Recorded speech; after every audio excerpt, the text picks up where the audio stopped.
Battle through the veins volume 2 की और एक नई वीडियो में आप सभी का स्वागत है। आप देख रहे हैं एपिसोड नंबर 30।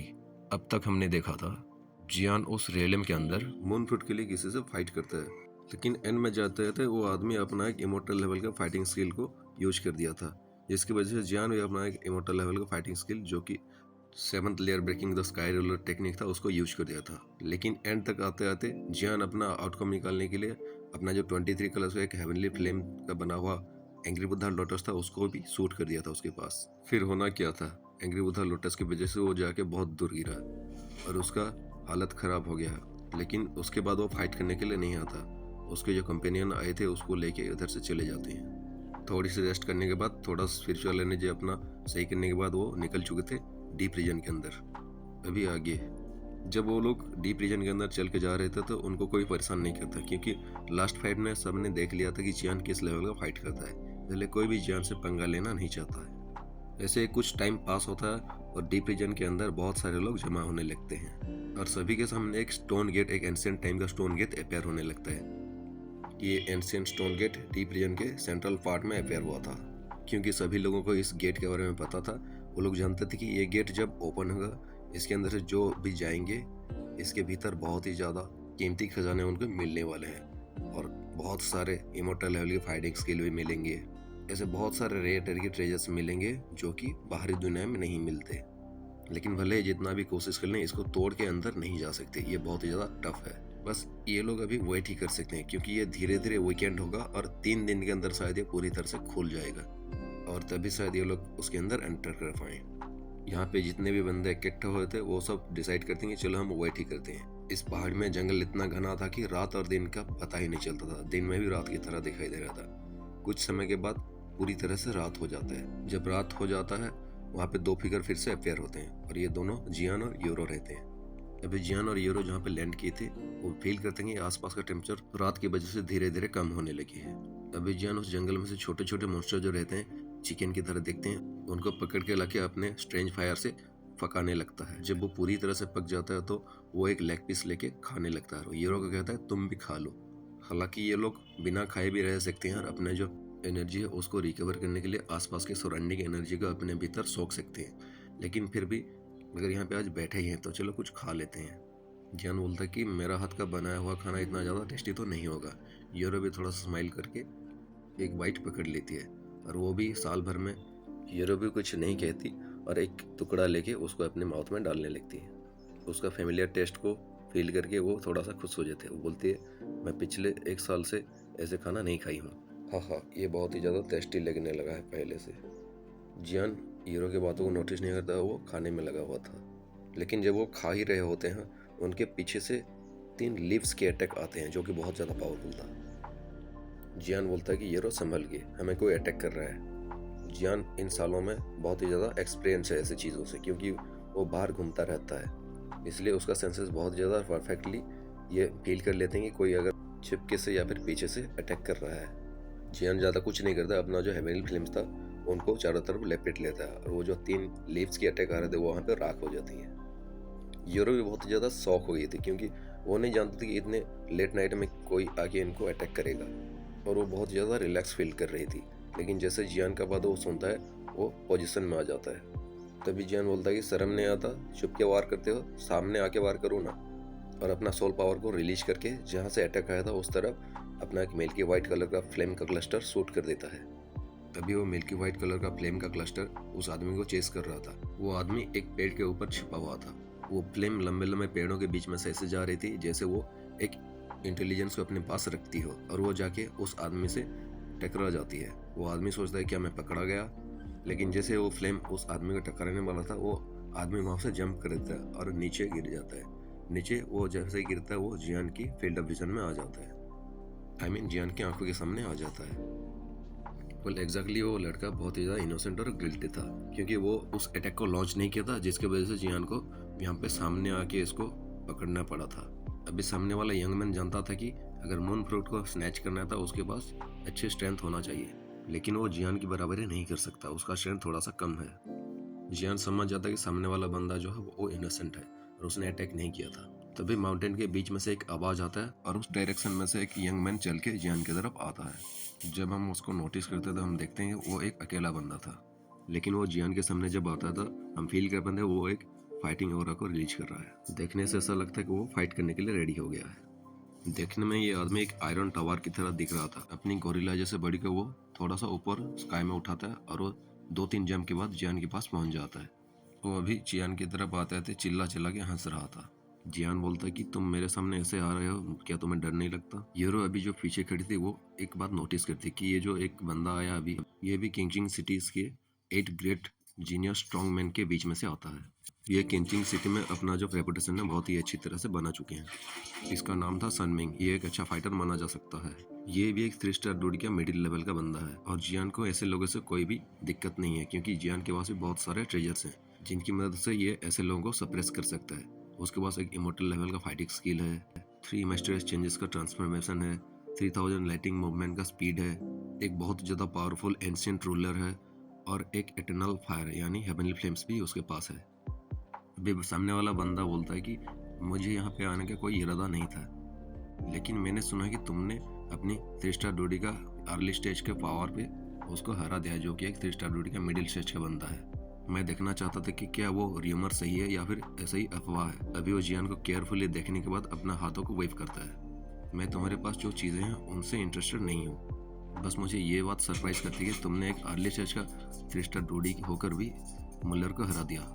मैं आशा करता हूँ कि जब हम डीप रीजन में मिलेंगे तुम मेरा एक अच्छा ओपोनेंट रहोगे और तभी हमारा मुकाबला होगा।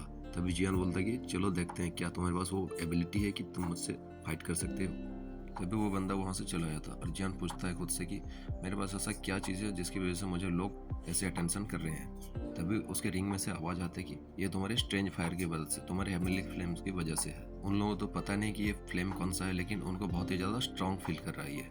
ये एक नॉर्मल फ्लेम नहीं है, यहाँ का जो होली फ्लेम है उसी के बराबर ये टेम्परेचर को पोजेस करता है। गोल्डन ड्रैगन किंग बोलते हैं कि चलो इस बातों को भूल जाओ, एक टाइम पे एक स्टेप लेना जरूरी है। अभी एक रात बीता ही था, देखते देखते 3 रात बीत जाता है और वो स्टोन गेट का सील अभी ओपन होने वाला है। वहाँ पे जो लोग वेट कर रहे थे वो भी बहुत ही ज़्यादा बोर हो चुके थे, लेकिन 3 दिनों के बाद उनको भी अच्छा लगने लगा था, क्योंकि अभी वो टाइम आ गया कि गेट ओपन होगा। देखते देखते उनका सामने का स्पेस डिस्टॉर्ट होता है और वहाँ पे वो जो सील रहता है वो धीरे धीरे इल्यूजनरी होने लगता है। अभी जो समंदर की तरह लोग थे वहाँ पे अपने अपने वेपन को अपने हाथों में लेके अपना जो फाइटिंग चीज रहता है उसको भी एक्टिवेट कर लेते हैं। सभी की आंखें उस स्टोन गेट की तरफ देख रही होती है। तभी जियान भी उस गेट की तरफ आके बोलता है कि मुझे पता नहीं कि उसके अंदर कैसा ट्रेजर्स रखे हुए हैं जिसकी वजह से ये लोग ब्लडी फाइट को करने के लिए तैयार हो चुके हैं। अभी सामने वाला स्पेस और भी ज़्यादा डिस्टॉर्टेड होने लगता है। जियान फील करता है कि यहाँ का पावर अभी बहुत ज़्यादा फ्लक्चुएट कर रहा है, इतना ज़्यादा फ्लक्चुएट कर रहा है, ये इतना ज़्यादा एनर्जी को पोजेस करता है कि अगर कोई मैग्मा के अंदर इस स्पेसर को अगर छोड़ दिया जाए तो वहाँ पे वोल्केनिक एरप्शन करवा देगा। अभी यहाँ पे एक और रसिंग साउंड होता है और वहाँ पे जो सील रहता है वो धीरे धीरे टूटने लगता है। वो स्क्रैच होके अपने जो स्पेस का टुकड़ा था चारों तरफ बिखर जाता है। सभी के मुंह में से आवाज़ आती है कि चलो रुइंस ओपन हो चुका है, इसके अंदर एंटर करो। अभी ये जो सी ऑफ पीपल रहते हैं वो देखते हैं कि सामने वाला गेट ओपन हो चुका है और उसी गेट जब ओपन होता है वहाँ से एक एंसेंट ऑरा बाहर की तरफ आने लगता है। इस ऑरा को फील करके बहुत सारे लोग ऐसे ही घबरा जाते हैं, क्योंकि एंसेंट टाइम का कोई भी चीज़ उनको बहुत ही ज़्यादा स्कैरी लगता था। अभी जियान यहाँ पे ज़्यादा जल्दबाजी ना किए हुए वो वहाँ पे देखता है कि सभी लोग वहाँ पे एंटर करने के लिए रेडी हो चुके थे, लेकिन जियान वो पीछे हटने लगता है और वो जहाँ पे पहले से था उसी जगह पे वापस आ जाता है। जियान के ऐसे एक्शन को देख से कुछ लोग स्टार्टल हो जाते हैं। वो सोचते हैं कि जियान ये क्या कर रहा है, शायद वो आगे जाना नहीं चाहता पहले से। अभी वो गेट पूरी तरह से ओपन हो चुका था। गेट के सामने जो लोग थे वो एक दूसरे की तरफ देखने लगते हैं। कोई भी हिम्मत नहीं करता कि इस मिस्टीरियस जगह पे वो बंदा पहले कदम रखे। जियान के सामने का अभी जो वातावरण था पूरी तरह से साइलेंस मोड में चली गई थी। कोई भी बंदा कोई भी शोर भी नहीं कर रहा था, लेकिन यहाँ पे जियान और मास्टर ने सेंस कर लिया था कि ये जो मॉन्स्टर डेमन करे वो उसके अंदर ही मिलेगा इनको। अभी सीन ऐसा था कि स्टोन गेट की ओपन होने की वजह से और भी ज़्यादा स्ट्रॉन्ग हो रहा इस भीड़ में इकट्ठा होने लगा था, लेकिन यहाँ पे जो लोग पहले से आए थे वो लोग बहुत ही ज़्यादा वेट करना नहीं चाहते थे और वो उसके अंदर जाने के लिए तैयार हो जाते हैं। फाइनली एक बंदा उसके अंदर एंट्री करने का साहस करता है और उसके मन में भी बहुत ज़्यादा डर समा हुआ था, लेकिन जियान सामने की तरफ देख ही रहा होता है। वो कुछ फील करता है और यूरो को पकड़ के पीछे की तरफ भागने लगता है। अभी जियान के पीछे किंगचिंग सिटी का जो 5 ग्रेट फैमिलीज का यंग मैन रहते हैं जीनियसेस, वो भी कुछ सेंस करके पीछे की तरफ रिट्रीट करने लगे थे।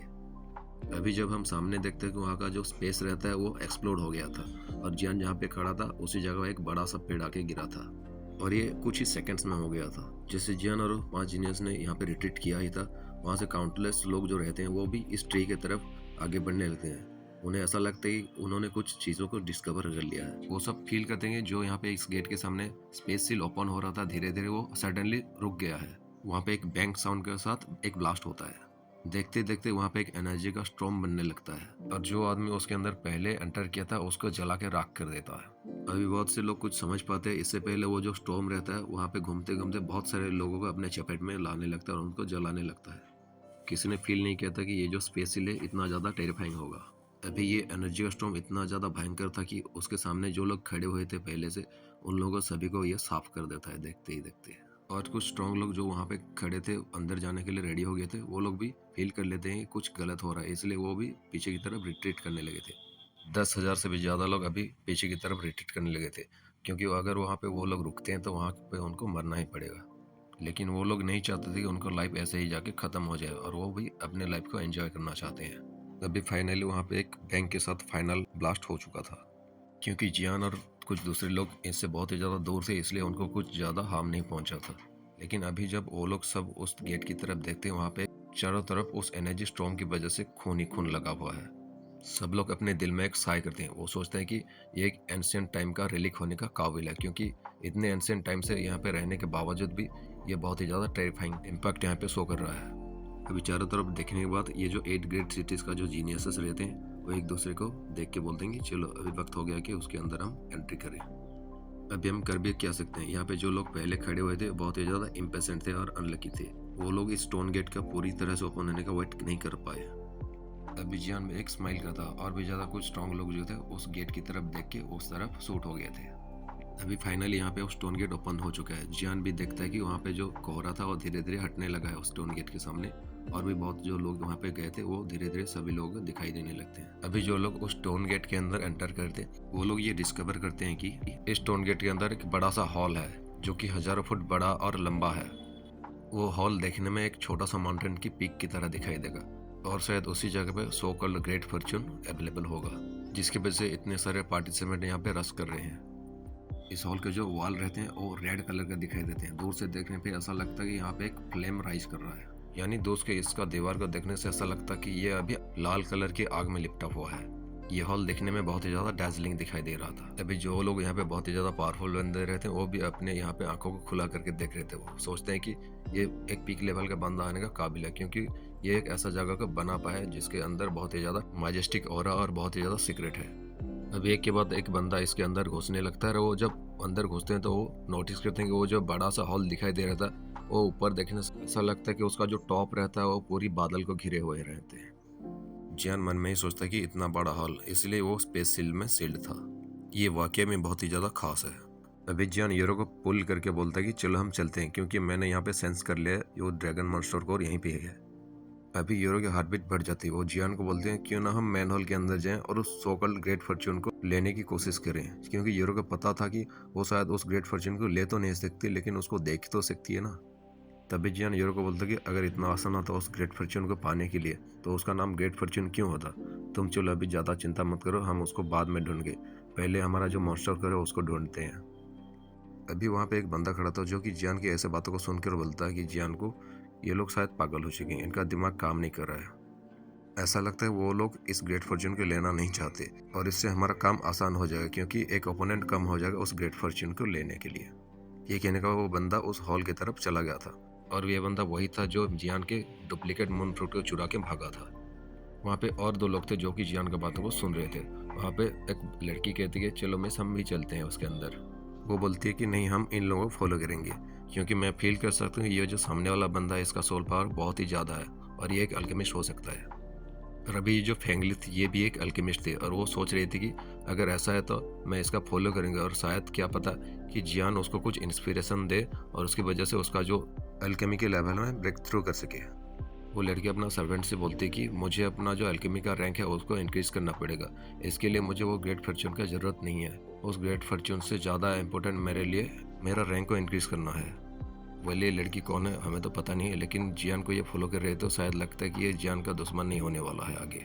अभी हम भी अपना एपिसोड को यहीं पे ख़त्म करते हैं, क्योंकि धीरे धीरे अपना जो स्टोरी है बहुत ही ज़्यादा इंटरेस्टिंग होने लगा है और आगे की स्टोरी को हम कल जानेंगे। एक्सप्लेनेशन कैसा लगा ज़रूर बताएं और हमारे साथ जुड़े रहें। तब तक जो लोग नए हैं वो लोग इस चैनल को सब्सक्राइब करें और मिलते हैं और एक एपिसोड के साथ। आप सभी को मेरा नमस्ते। What am I supposed to do?